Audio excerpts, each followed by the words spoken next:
Swan Song is about the real-life saga of Serena and Hannibal. Serena was the queen swan of our lake.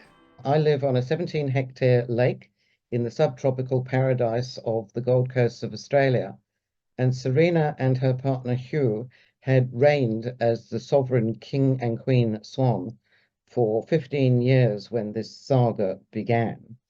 When the fledglings have learned to fly, they are sent off by their parents to settle new territories, and that is how swan rules work.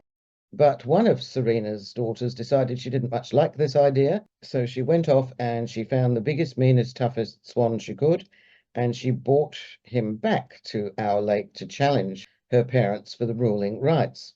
I was blogging on my social media about what was happening because this male swan was not like any other male swan, and I've lived around swans for 25 years. And this was a bad seed. I mean, he wasn't just interested in fighting over territory. He fought turtles, cormorants, ducks. He killed many other animals. He was not a nice swan.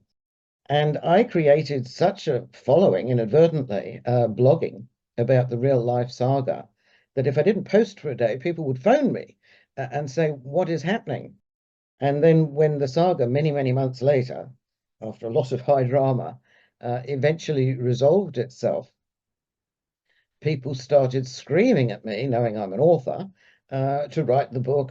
And it took me years until inspiration suddenly struck, and I realized how I could produce this story in a commercial manner for people who knew nothing about the backstory and the fact that this was about real animals and a real event, and yet stay true to what actually, well, reasonably true, there's some fictionalization in it, to what actually occurred.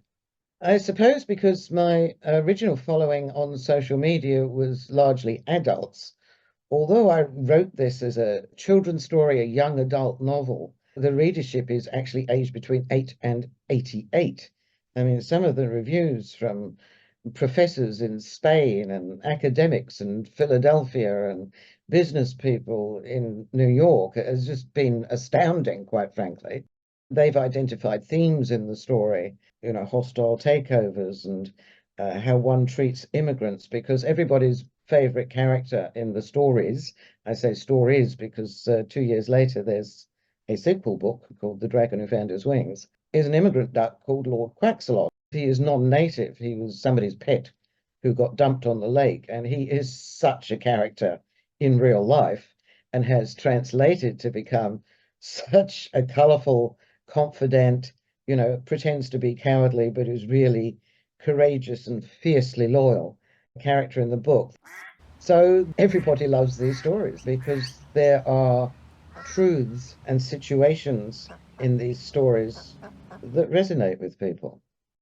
Winning the People's Book Prize for Children's Literature came as a complete shock to me, knowing that this is such a lengthy voting process around the world. So thank you, thank you, thank you to everybody who voted for me.